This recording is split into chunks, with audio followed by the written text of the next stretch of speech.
Morning, this is Kasturi Day. Today I'm going to continue with the ecosystem chapter according to ICC syllabus class 8.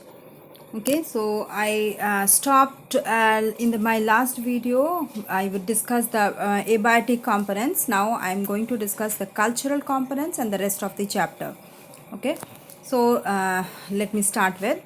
First is the cultural components. Cultural components are the natural, another component which affects the environment. Okay. See, the natural environment, they existed a few decades or centuries ago. And now as human beings are increasing more in number on the earth, so what happens,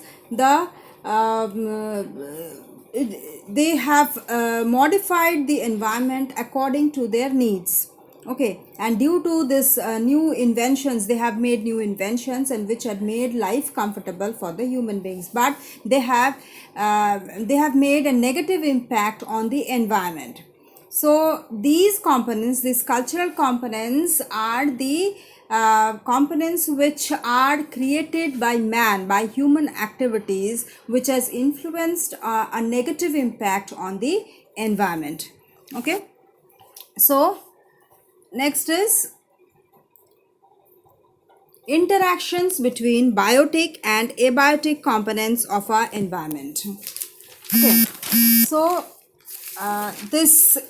the interaction which is between biotic and abiotic components of our environment they are the various components. Okay, and these various components, that is the biotic and abiotic components, they interact with each other. The biotic components, that is the producers, consumers and decomposers, along with the abiotic component, depend on one another. Okay, and the abiotic components, they supply nutrients to the producers, and from the producers, that is the producers, they prepare food for the consumers, and the producers and consumers, when they die, they are they become the food of the decomposers.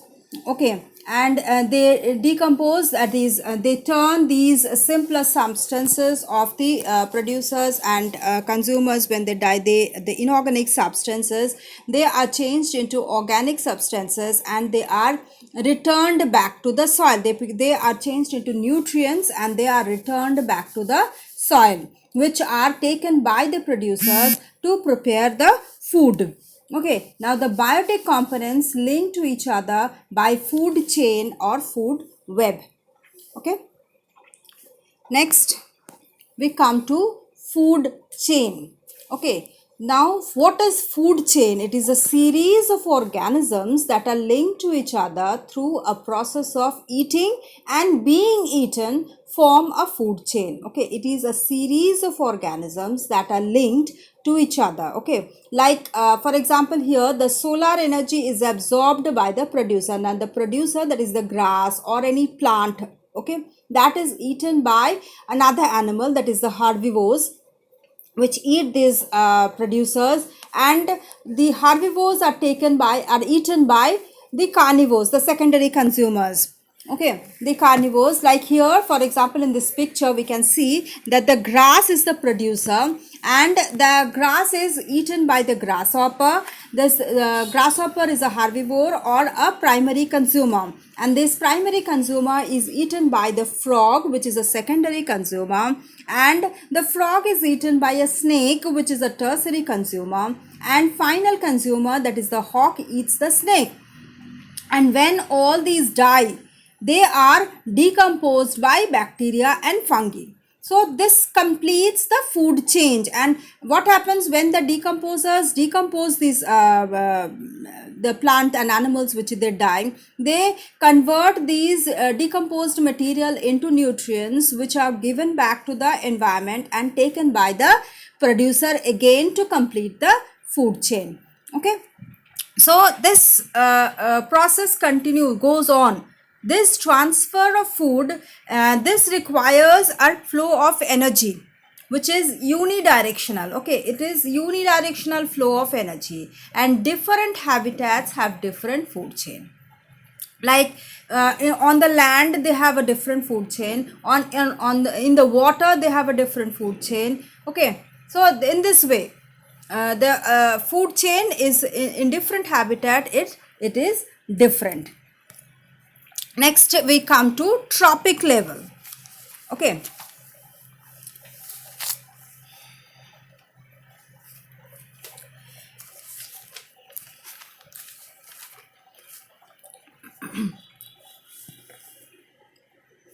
see in this tropic level, before coming to that I'll tell you that there's an example of an aquatic food chain and a terrestrial food chain. Okay, so in aquatic we can see in the picture that first it is the phytoplankton which produces the food, that is the producers, that is eaten by zooplankton, this is the primary consumer.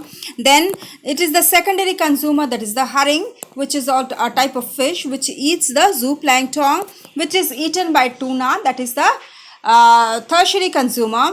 And the killer whale which eats the tuna fish, so the killer whale is the final consumer. So this is the aquatic food chain example, it's an example.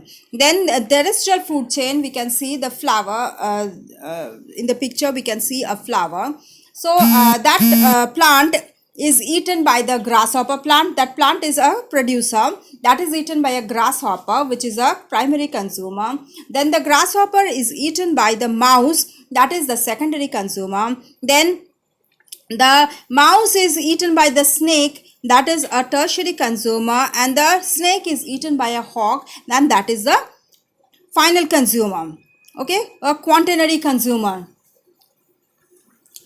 Next we come to the grassland ecosystem.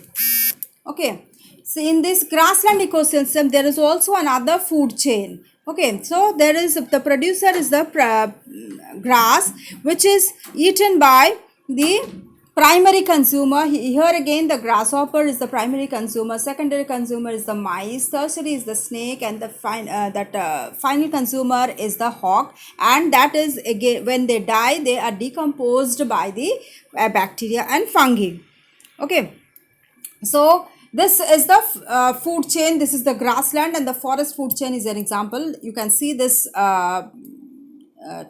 from the diagram. Again, this the producer is eaten by a herbivore, then omnivore, then carnivore, and again the carnivore, the primary, secondary, tertiary consumers, and then they are all decomposed by bacteria and fungi. Okay, so next we come to food web. Those several food chains are interconnected to form the food web. So what is food web? It is the several food chains. Here several food chains are interconnected to form the food web. What happens in this? For example, in the picture we can see that food web, it's a food web in the forest. See, the plant is eaten by 2-3 types of herbivores. One is eaten by goat, another is rabbit. Okay, then this goat is eaten by jackal and also a lion. Okay, so and the lion is eaten by a kite.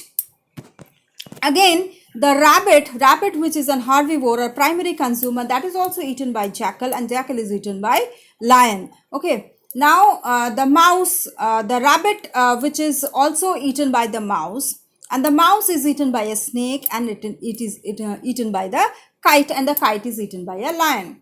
So different I mean I want to tell you that that a producer is eaten by different types of consumers, different types of primary consumers, and this different type of primary consumers are eaten by different type of secondary consumers, and the different type of secondary consumers are eaten by different type of tertiary consumers. So in this way there are different types of food chains which are forming a food web. Okay, next we come to the flow of energy. I told you that in this process to complete the food chain there is a energy is required. Okay, and in this process when the green plants are as a producer, they absorb sunlight, sun energy, solar energy, okay, to in the process of photosynthesis, by the process of photosynthesis, and they produce the food. So in this way they absorb the energy from the sun, and this energy is flowed from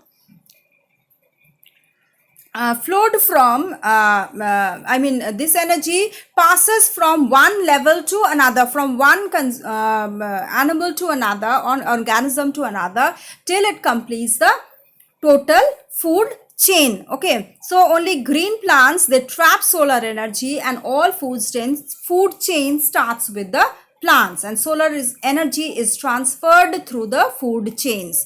Okay, so from the first level, tropic level, that is, first tropic level is the the different animals, that is the herbivores, then the producers, the herbivores, the carnivores, these are the different tropic levels. Okay, so from the first tropic level, producers, they absorb the heat, they absorb the solar energy, and the energy, and this passes on when when the herbivores eat the plant, eat the producers, the energy is transferred to them, and when the carnivores, the secondary consumers, have these primary consumers, the energy is get transferred to the secondary consumers, and in this way it flows on.